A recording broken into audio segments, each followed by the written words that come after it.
Hello friends. दोस्तों, रुपया all time लो पे है, चांदी ऑल टाइम हाई पे है। और ये दो विषयों पे मैं पहले भी वीडियो बना चुका हूं। आज दोनों का समावेश करके मैं आपके साथ में चर्चा करना चाहता हूं। दोस्तों, आपने एक कहावत तो सुनी होगी, आमदनी अठन्नी और खर्चा रुपया। वही हाल जो है हम भारतीयों का होने वाला है आने वाले दिनों में, क्योंकि लोगों की सैलरी तो बढ़ नहीं रही और जिस तरीके से रुपया गिर रहा है उससे यह तय है कि भारत में इन्फ्लेशन यानी हर चीजों के दाम जो है वो आने वाले दिनों में बढ़ने वाले हैं। मैं ऐसा क्यों कह रहा हूं? मैं ऐसा इसलिए कह रहा हूं क्योंकि आप ये जानते हैं कि भारत अपनी आवश्यकता का 88% क्रूड जो है, क्रूड ऑयल जो है, वो बाहर से इंपोर्ट करता है। यही क्रूड ऑयल से पेट्रोल बनता है, डीजल बनता है, कैरोसिन बनता है, एविएशन टर्बाइन फ्यूल बनता है। तो जब रुपया कमजोर होगा डॉलर के मुकाबले, तो हमें ज्यादा रुपया देना पड़ेगा उतने ही अमाउंट के क्रूड को खरीदने के लिए। तो जब ज्यादा रुपया देना पड़ेगा तो जाहिर सी बात है हमारे पॉकेट से ज्यादा पैसे निकलेंगे। तो हम क्या करेंगे? हमारी यदि आमदनी नहीं बढ़ रही है तो हम अपने जो खर्चा है उसको कंट्रोल करने की कोशिश करेंगे। तो आने वाले दिनों में हमें यह नजर आ सकता है कि इंडिया में कंजम्पशन घट सकता है, क्योंकि इंडिया का रुपी डॉलर के मुकाबले कमजोर हो रहा है और कमजोर होता हुआ रुपया जो है वो भारत के अंदर में इन्फ्लेशन यानी महंगाई को आने वाले दिनों में बढ़ा दे। एक बात जो मैं आप लोगों को बताना चाहता हूं, जो शायद आपको कोई नहीं बता रहा होगा, वो ये है कि भारत के जो कॉरपोरेट्स हैं, कंपनीज जो है, इन पे 15 लाख करोड़ के ऊपर का फॉरेन करेंसी लोन है। 15 लाख करोड़, उससे ज्यादा ही होगा, क्योंकि लास्ट जो मैंने रिसर्च किया था एक साल पहले फॉर्च्यून मैगजीन में रहते वक्त, उस टाइम में 15 लाख करोड़ के आसपास में था। तो अब उससे अवश्य मतलब बढ़ ही गया होगा, घटा तो नहीं होगा। ऊपर से अब आप बोलोगे कि मैं फॉरेन करेंसी लोन की बात क्यों कर रहा हूं? मैं बात इसलिए कर रहा हूं क्योंकि जो इंटरेस्ट पेमेंट इंडियन कॉर्पोरेट्स कर रहे हैं, वो इंटरेस्ट पेमेंट भयानक रूप से बढ़ने वाला है आने वाले दिनों में।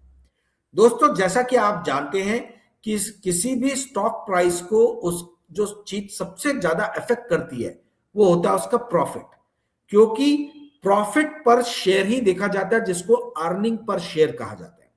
तो यदि इंटरेस्ट पेमेंट में इंडियन कॉर्पोरेट ज्यादा पेमेंट कर रहे हैं तो जाहिर सी बात है कि उनका प्रॉफिट घटेगा। प्रॉफिट घटेगा तो जाहिर सी बात है कि उनके स्टॉक प्राइसेस पे असर आएगा। तो ना केवल आपके घर के खर्चे बढ़ने वाले हैं, बल्कि स्टॉक मार्केट में भी मुझे नजर आ रहा है कि आने वाले दिनों में हो सकता है भूचाल आ जाए, यदि इसी तरीके से इंडियन रुपी जो है वो गिरता चला जाए तो।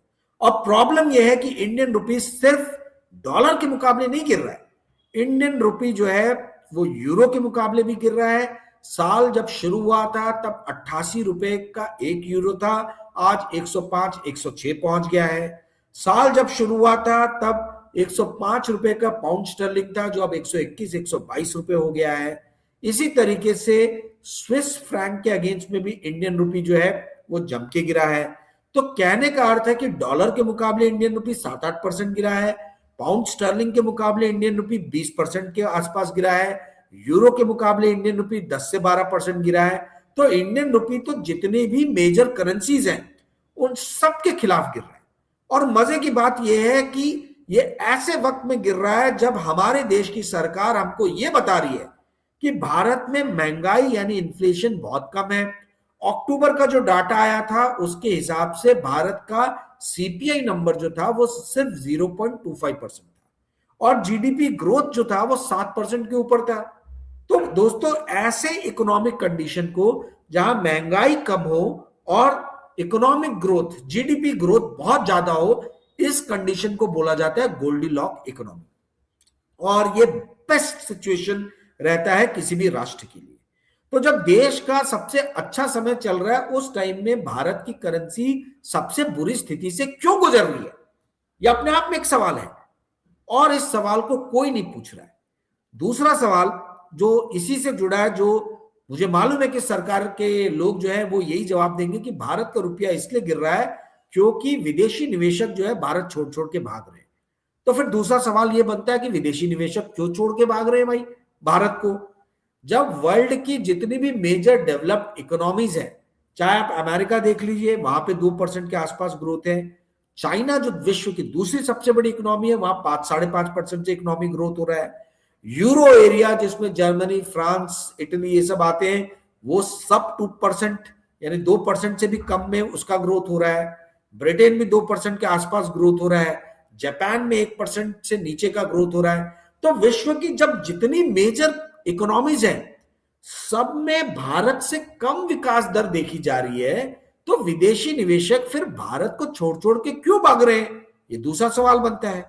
1,61,000 करोड़ का स्टॉक और बॉन्ड विदेशी निवेशक भारत का बेच चुके हैं और साल अभी तक खत्म नहीं हुआ। पिछले साल भी बहुत बुरी स्थिति थी, 425 या 450 करोड़ के ही सिर्फ नेट बायर थे इंडियन स्टॉक्स में विदेशी निवेशक।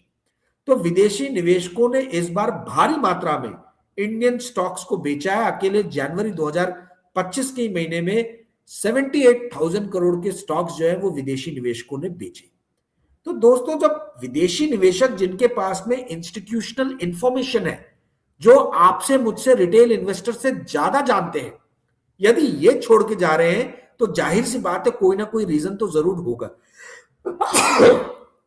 सॉरी।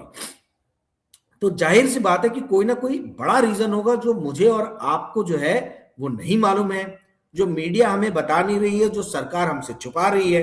वो क्या रीजन हो सकता है? और उसमें मैंने आपको एक चीज बता दी कि फॉरेन करेंसी लोन जो है ये आने वाले दिनों में भारत के लिए बहुत बड़ी समस्या खड़ी कर सकता है। और इस पे foreign currency dollar denominated loans पे कोई बात नहीं कर रहा है कि यदि इंडिया जो है, इंडिया की करेंसी गिर रही है डॉलर के मुकाबले, तो ये किस तरीके से इंटरेस्ट पेमेंट जो है वो अफेक्ट करेगा इंडियन कॉर्पोरेट्स की। अदानी ग्रुप आपको मालूम है, अदानी ग्रुप ने अमेरिका में और फॉरेन से बहुत पैसे उठाए। ये जो फॉरेन डिनोमिनेटेड डॉलर डिनोमिनेटेड जो लोन उठाए, जो फॉरेन करेंसी लोन उठाए, इससे भारत के कॉर्पोरेट्स के बैलेंस शीट पे क्या असर पड़ेगा, ये प्रोग्राम आपको कोई नहीं बना के दिखा रहा, कोई नहीं बता रहा, सब यहां वहां की बातें कर रहे हैं। मैं आपको एक simple back of the envelope calculation बताता हूं।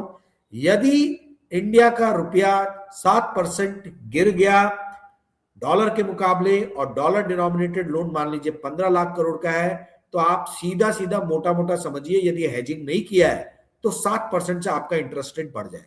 हेजिंग किया है तो हेजिंग कॉस्ट भी है, तो वो कैलकुलेशन हर कॉर्पोरेट का अपना अलग अलग रहेगा। कहने का अर्थ ये है कि आने वाले दिन जो है वो कोई बहुत अच्छे दिन नहीं रहने वाले हैं। जब मोदी जी 2014 में आए थे तो लोग बात करते थे मोदीनॉमिक्स, मोदीनॉमिक्स। आज कोई मोदीनॉमिक्स का नाम भी नहीं लेता है। क्यों नहीं लेता है? मोदीनॉमिक्स क्या था, पहले तो सवाल ये उठता है। मोदीनॉमिक्स ये कहता था कि भारत का रुपया जो है वो मजबूत होगा, हो गया उल्टा। भारत का रुपया जो है डॉलर, और ना केवल डॉलर बल्कि विदेश की जितनी भी करेंसीज है उन सबके खिलाफ बुरी तरीके से गिर रहा है, बुरी तरीके से पिट रहा है। तो पहली जो मोदीनॉमिक्स की आधार थी कि भारत का रुपया मजबूत होगा, वही हमें दिख रहा है कि उल्टा साबित हो रहा है। दूसरा यह था कि विदेशी निवेशक भर भर के भारत में पैसा डालेंगे। हम देख रहे हैं कि भैया विदेशी निवेशक जो है वो भारत छोड़ छोड़ के भाग रहे हैं। तीसरा यह था कि अमेरिका के साथ हमारे संबंध जो है बहुत गहरे होंगे, अमेरिका बहुत निवेश करेगा। हम ये देख रहे हैं कि भैया यहाँ तो उल्टा ही हो गया। भारत और ब्राजील दो ही राष्ट्र ऐसे जिन पे 50% का टैरिफ अमेरिका ने ठोक दिया है। टैरिफ ज्यादा लगने के कारण जो है हमारे ट्रेड जो है उस पर बहुत बुरा असर पड़ रहा है। अक्टूबर के महीने में ट्रेड डेफिसिट भारत का $42 बिलियन का था। मर्चेंडाइज ट्रेड डेफिसिट जो अभी नवंबर का जो परसों फिगर आया उसके हिसाब से $24 बिलियन हो गया। आप एक बार चेक कर लेना। आपको मालूम है मैं कोई स्पीच लिख के आपके सामने बोलता नहीं हूँ, दिमाग में डाटा फीड रहते हैं, वही तुरंत बोलता हूँ। तो एक बार चेक कर लेना। जहां तक मुझे याद आ रहा है $24 बिलियन का ही ट्रेड डेफिसिट हुआ है। तो ट्रेड डेफिसिट अक्टूबर से नवंबर के महीने में कम जरूर हुआ है, परंतु बहुत भारी ट्रेड डेफिसिट है। अप्रैल से लेके नवंबर तक भारत का ट्रेड मर्चेंडाइज ट्रेड डेफिसिट या गुड ट्रेड डेफिसिट $223 बिलियन का है, जो पिछले साल इसी टाइम पे 203 बिलियन यानी $203 बिलियन था, जो बढ़कर $223 बिलियन हो गया। तो मोदीनॉमिक्स का एक फंडा था कि करंट अकाउंट डेफिसिट जो है वो कम होगा। करंट अकाउंट डेफिसिट का सबसे बड़ा पार्ट रहता है ट्रेड डेफिसिट। ट्रेड डेफिसिट कम तो नहीं हो रहा, बढ़ता ही चला जा रहा है। एक और बात थी कि फिस्कल डेफिसिट कम होगा। फिस्कल डेफिसिट कम जरूर इन्होंने बजट में अनाउंस किया है, परंतु आने वाले दिनों में यानी जब फरवरी में ये दोबारा से बजट रखेंगे और जब इस साल का रूपरेखा, इस साल का एक्चुअल पिक्चर प्रेजेंट करेंगे, तब समझ में आएगा कि फिस्कल डेफिसिट कम हुआ कि क्या हुआ, ये पता चलेगा। तो ये भी आधार हिलता हुआ दिख रहा है। तो मोदी नॉमिक्स के जो 4-5 आधार थे कि रुपया मजबूत होगा, करंट अकाउंट डेफिसिट कम होगा, फिस्कल डेफिसिट कम होगा, अमेरिका से पैसा आएगा, फॉरेन इंस्टीट्यूशनल इन्वेस्टर्स पैसा डालेंगे, इंडियन कॉर्पोरेट्स केपेक्स करेंगे। केपेक्स भी नहीं कर रहे, कैपिटल एक्सपेंडिचर में इंडियन कंपनीज बिल्कुल भी निवेश नहीं कर रही है। Startup India, stand up India, पता नहीं कौन कौन से इंडिया 50 स्कीम्स लेके आ गए ये लोग, है ना, सब्सिडीज दी। तो भी इंडिया के अंदर में हम देख रहे कि मैन्युफैक्चरिंग सेक्टर जो 14 से 17% के बीच में घूमता था, वही हमको नजर आ रहा है, कुछ बहुत ज्यादा बड़ा नहीं है। इंडिया के ऊपर में डेट जो है वो जब मोदी जी आए थे तब 55 लाख करोड़ का था, अब ये बढ़ के 200 लाख करोड़ के आसपास पहुंच गया है। तो दोस्तों हर तरफ से मैं देख रहा हूं कि इंडियन इकोनॉमी के जितने भी आधार स्तंभ हमें गिनाए गए थे, बताए गए थे कि जिनमें सुधार आएगा मोदी जी के आने के बाद में, और उसको मोदी नॉमिक्स का नाम दिया गया था, उसमें से कुछ भी मुझे सफल होते हुए नजर नहीं आ रही है। तो अब सवाल ये उठता है तो कि भाई ये चीज सिर्फ मैं ही बोल रहा हूं और कहीं आप देख रहे, आप सुन नहीं रहे, तो ऐसा क्यों है? कहीं पे भी आपने मोदी नॉमिक्स पे अभी चर्चा होते हुए सुनी है क्या, देखी है क्या? यदि सुनी है, देखी है, तो अवश्य मुझे वीडियो का लिंक जो है वो कमेंट बॉक्स में आप पोस्ट कीजिएगा, मैं देखूंगा। मैं भी जानना चाहूंगा कि कौन से ऐसे इकोनॉमिक कमेंटेटर्स हैं, आर्थिक विश्लेषक हैं, जो आज भी मोदी नॉमिक्स की बात कर रहे हैं और ये सवाल नहीं उठा रहे कि भैया मोदी नॉमिक्स में हमको जो जो चीजें बताई गई थी वो सारी चीजें उसके विपरीत जा रही है। मोदी नॉमिक्स में एक चीज और कही गई थी कि सब्सिडी कम करेंगे। पिछले बजट के हिसाब से इस सरकार ने 3,88,000 करोड़ यानी 3.88 लाख करोड़ जो है वो सब्सिडीज में दिया है। और हम देख रहे हैं कि ना केवल इंडिया की सेंट्रल गवर्नमेंट यानी मोदी सरकार ये कर रही है, बल्कि हर राज्यों में हम देख रहे हैं कि सब्सिडीज जो है वो चने फुटाने की तरह, लॉलीपॉप की तरह बांटी जा रही है। कहीं लाडली बहन आ रही है, कहीं लाडला भाव आ रहा है, कहीं साथी योजना आ रही है, कहीं दीदी योजना आ रही है, दुनिया भर की योजनाएं अनाउंस की जा रही है और महिलाओं को लोन भी नहीं, उनको सब्सिडी दी जा रही है, जो अपने आप में मुझे बहुत ज्यादा विस्मित करती है, क्योंकि इंडिया की इकोनॉमिक कंडीशन कोई बहुत अच्छी नहीं है इंडिया की। तो फिर ये कैसे जो है एफर्ट कर पा रहे हैं इस तरीके की सब्सिडीज में पैसे देना? ये एफर्ट इसलिए कर पा रहे हैं कि जो भारत में मेन इनका अर्निंग सोर्स है वो है जीएसटी, ठीक है, और दूसरा सोर्स है वो है पेट्रोल के ऊपर में लगने वाला, पेट्रोल डीजल के ऊपर में लगने वाला फ्यूल टैक्स। जीएसटी जो है, जीएसटी इनडायरेक्ट टैक्स है। इनडायरेक्ट टैक्स के ऊपर में वर्ल्ड इकोनॉमिक फोरम से लेके तो आईएमएफ, वर्ल्ड बैंक, सबने एक बहुत अच्छी बात कही है कि जिस भी कंट्री में इनडायरेक्ट टैक्स ज्यादा रहता है, यानी कि जीएसटी जैसा टैक्स, उस देश में सबसे ज्यादा टैक्स की मार जो है वो गरीब तबका झेलता है या मध्यम वर्गीय परिवार झेलते हैं, और वही भारत में हो रहा है। जीएसटी ने पूरी तरीके से मध्यम वर्गीय परिवार की रीढ़ की हड्डी जो है उसको चरमरा दिया है, और गरीब वर्ग जो है उसका कंजम्पशन ऑलमोस्ट जो है वो समाप्त, विलुप्त सा हो गया है। इसी डर, इसी भय से कि इंडिया का कंजम्पशन जो इंडिया का 65 से 70% जीडीपी में एक टाइम में कंट्रीब्यूट करता था, वो कहीं चरमरा ना जाए, इसके लिए जीएसटी का 12% वाला स्लैब गायब कर दिया गया है। कुछ चीजों को 5% में डाला गया, कुछ चीजों को 18% में डाला गया, परंतु उसके बाद भी कंजम्पशन कुछ बहुत ज्यादा मूव होता हुआ मुझे लग नहीं रहा कि आगे आने वाले दिनों में होगा, क्योंकि ये अगर थर्ड क्वार्टर में होता भी है तो ये वन टाइम इफेक्ट होगा कि लोगों ने जोश जोश में, दाम कम हुए तो बहुत सारी कारें खरीद ली, बाकी चीज खरीद ली, परंतु जिस तरीके से रुपया गिर रहा है इसका असर जो है वो इंडिया की दूसरी चीजों के ऊपर में पड़ेगा ही पड़ेगा, क्योंकि कमोडिटी के प्राइसेस मूव होंगे, पेट्रोल डीजल के यदि दाम बढ़ेंगे तो उसका असर जो है वो हमारे सब्जियों से लेके, फल से लेके, जो भी चीज ट्रांसपोर्ट होती है उन सब पे पड़ेगा। तो कहने का अर्थ ये है कि कंजम्पशन जो है वो बढ़ने का मुझे आसार उसके कम नजर आ रहे हैं। तो इंडिया की जीडीपी में जो 65 से 70% कंट्रीब्यूट करने वाली चीज जो है वही यदि हिल जाए, यदि उसी में कमी नजर आए, तो फिर तो भगवान ही मालिक है। ठीक है, तो कहने का अर्थ है कि तीन चार चीजें जो मैं इस वीडियो के माध्यम से आपको बताना चाहता हूं वो ये है कि आप लोग स्टॉक मार्केट में थोड़ा सा अभी संभल के इन्वेस्ट कीजिएगा, क्योंकि फॉरेन करेंसी लोन के बारे में आपको कोई नहीं बता रहा है कि जो डॉलर के मुकाबले रुपया गिर रहा है उससे इंटरेस्ट बर्डन इंडियन कॉर्पोरेट्स पे कितना बढ़ने वाला है, उस पर कोई चर्चा नहीं कर रहा है। दूसरी चीज जो मैं आपको बताना चाहता हूं वो ये है कि इंडियन करेंसी सिर्फ डॉलर के मुकाबले नहीं बल्कि विश्व की बाकी दूसरी करेंसीज के अगेंस्ट भी गिर रही है।